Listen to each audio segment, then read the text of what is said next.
But You Didn't, by Lunarmoon. And with me today is Shadow Law010. Let's begin.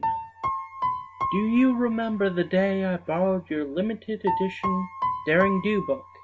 I accidentally fell into a puddle of mud and dropped it into the puddle of mud. The book was ruined. I thought that you would kill me for sure, but you didn't. Instead, you asked if I was alright. When I told you about the book, you just ruffled my mane and told me, "It's okay, kid. It's just a book." Do you remember the day I dragged you to the river at the edge of Ponyville? You said it would rain, and it did. I thought that you would tell me, "I told you so," but you didn't. Instead, you covered me with your wing and sheltered me from the rain. "Hey, Squirt, wanna watch some movies and eat popcorn at my place?" You asked with a smile, even though you were all soaked wet. You never did take away your wings away from me. Do you remember when I performed so badly at the school play and you were there to watch me? I thought that you would leave because I had ashamed you, but you didn't. Instead, you clapped your hooves and cheered for me and gave me support, despite the glares from other ponies that were also there. "Nice job up there! You worked really hard for this, didn't you?" You told me with an encouraging smile, and got me under your wing. When I asked if you were ashamed of my acting up there, you said, "No way, I'm ashamed by you. You did an awesome job up there. Getting up on the stage takes a lot of courage. Now, why would I be ashamed of that? I'm proud of you, Squirt." Do you remember the day when I was trying to help you with the housework, but broke a few things? I thought that you would hit me and scold me for causing so much trouble for you, but you didn't. Instead, you patted my back and gave me a reassuring smile. "It's okay, Squirt. We can fix this together.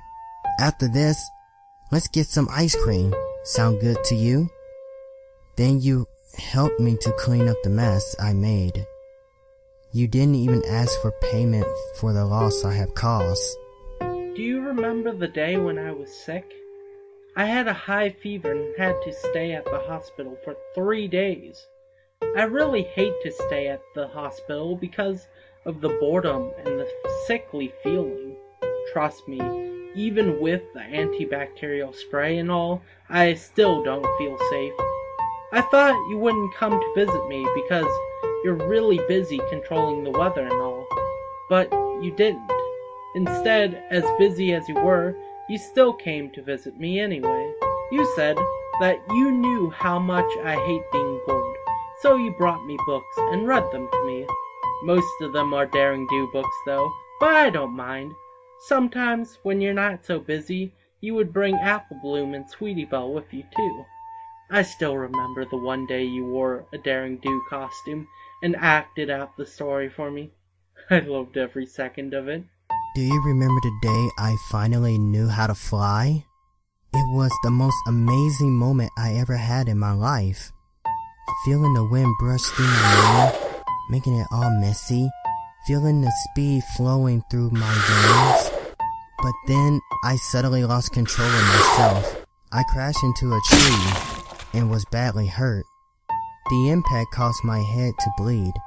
You quickly took me to the hospital, flying as fast as you could. Just before I passed out, I remember that I actually saw tears lingering in your eyes. I was shocked. I never saw you cry before.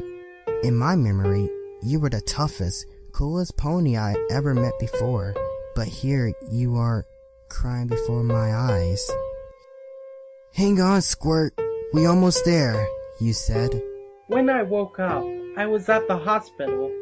I heard your conversation with the doctor. The doctor said that my wing was badly injured, and I may not be able to fly ever again. Tears flowed down my cheeks as I saw you come inside the ward room, head hung down.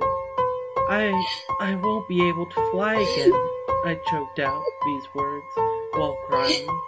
You kept silent. "I finally lost it. I started bawling and shouting. At that moment, I thought you would tell me to shut up and leave me alone. But you didn't.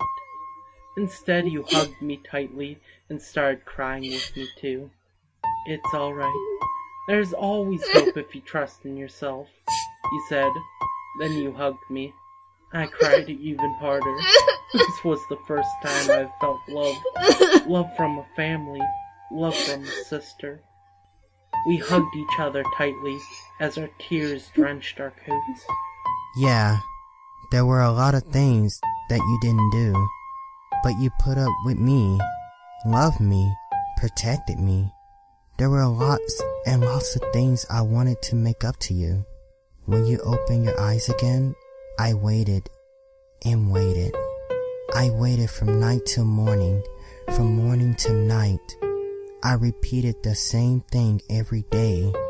I stayed by your side, telling you things that happened outside, told you stories of daring do that you once told me, until one day, the beeping sound of the machine stopped. Tears started to dwell in my eyes. I called the nurses.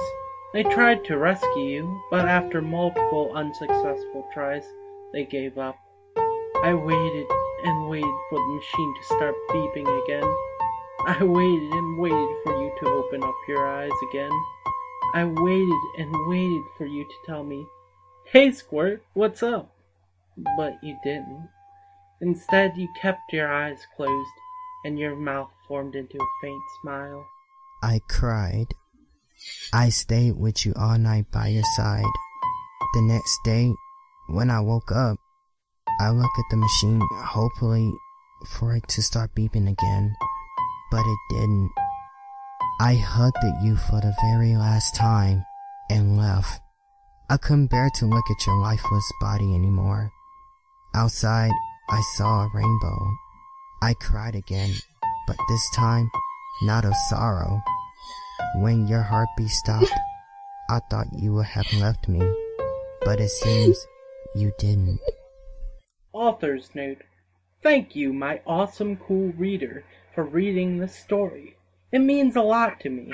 You're welcome. That was But You Didn't by Lunarmoon. It was quite enjoyable in my opinion. Really got the feels going. Any comment? Well, I would say that it is quite thrilling, and on the best side of the point of view, it really almost made me want to cry. Well, until next time, see ya. See ya, everybody.